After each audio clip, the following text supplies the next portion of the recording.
kami mga atamanubo pajud mi pangita nga permanente bisag asami nga lugar mo balhin-balhin mi kung asami mo adto manguhag among pagkaon usay makakaon mi dili sa usa ka adlaw. Apektado po mi sa mga pabago-bago nga klima sa panahon. Siyempre sa mo ang pangkonsumo o sa mo ang pangwarta.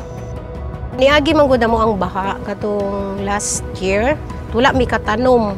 Wala pud mi lain source of gikan kay wala man dili mi ka makabuylo.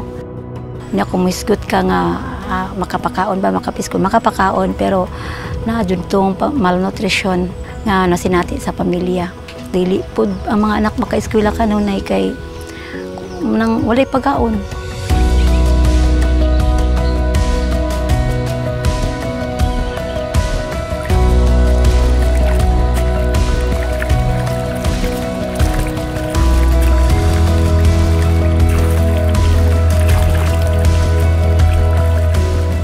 Ang among association, usa kani ka association sa mga kababainhan. Unya ang akong mga membro niini, 99% ang IP. Usa na pod mi kanahimong beneficiary sa lawa at binhi. Tungod sa lawa at binhi, kami mga atamanubo din sa Banuog, dili nami magbalhin-balhin, safety na ang among balay, makasustenir nami sa amo ang mga panginahanglan pod ug sa amo ang mga panginabuhian pod. Nalipay ko tungod kay dako ang tabang yun sa lawa at binhi sa mua nga lugar tungod kay makakaon mi sa tulo ka adlaw o lipay pud mi tungod kay aron makatabang pud mi sa amo ang isig katawo makamo ang komunidad din sa Banuog.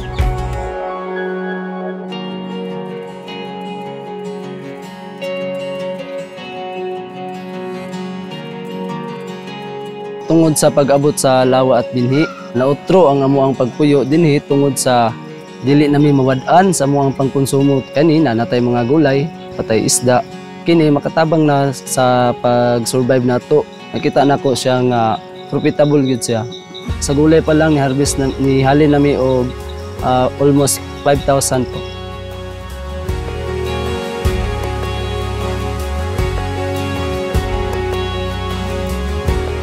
Isa ni siya nga makapa-unite nato, magkaila-ila ta, cooperation, kay bayanihan man daw siya sa mga tao. First week of August, mi nag-start og harvest sa kanilang mga dahon-dahon naman to una, gyud namo more than 2,000 among income. Among gitanaw nga pag abot sa panahon, katong ingon nga, mura na siya bitaw food basket, pwede na ka mga pragisda, pwede na ka makapalit og gulay.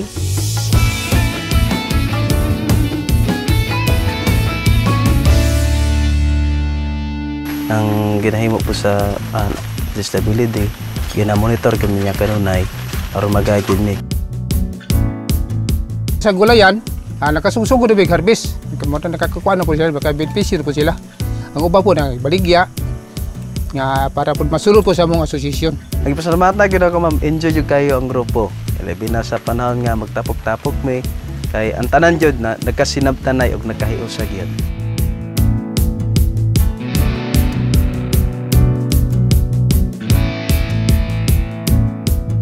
Kay kini nga proyekto gihatag kini aron lang nga masustain ang pangailangan sa muhang mga isig ka farmers para makabangon mi. Nga masustain pa di ay mi hantod pa di ay sa hantod pa.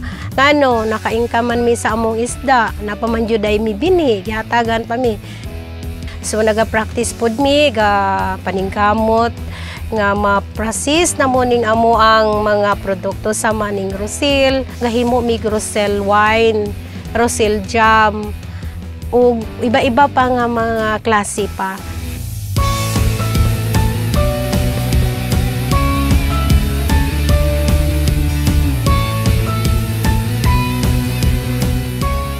This program is dili lang siya short-term program, kundi this is a sustainable program for the community.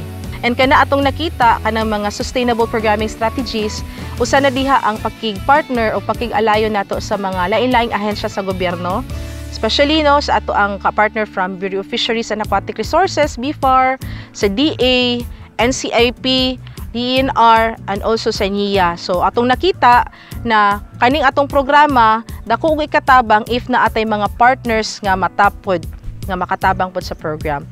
Sa project implementation, kinahanglan ang tabang sa partner beneficiaries, project implementor, national government agencies, especially ang pagdawat sa community. Kinahanglan yun na ay pagtinabangay, kung na ay pagtinabangay, na ay paglahutay sa programa.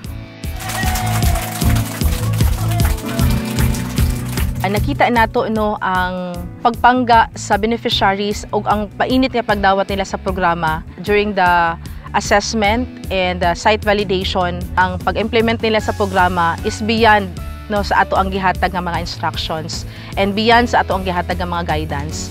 Nakita nato ang ilahang kakugi, nakita nato ang innovations nga ilang gibuhat kay bisan pa sa ilahang kalisod no aduna gyapon nagpabilin kanila ang positibo nga panglantaw nga kani nga programa ang Project Lawa at Binhi na agoy matabang sa ilaha. Ito na nga isang lawa, tubig na hatid ay pambihira, sa taniman ni inay at itay, nagbibigay buhay. Dili lang pagpasalamat ang amo ang ikabalos sa DSWD sa paghatag ini nga project, kundi amo apod ng balusan sama sa pagsustinar niini nga project para mapalambo namo ug mahimo pong modelo sa uban. Ang gibilin ni Lawa at Binhi ni DSWD dili na mawala. Sa mula sa gobyerno nga among trabahoon, among panikamutan nga dili mahimo sayang ang ilang gitabang sa amuha ug mapalambo pa kini. So ginaingon daw nga daday panas nga yuta pero walay panas nga utok. Nga mo income jud mi no matter what daw. Dakol salamat lagboy to inboy to DSWD boy to Lawa at Binhi.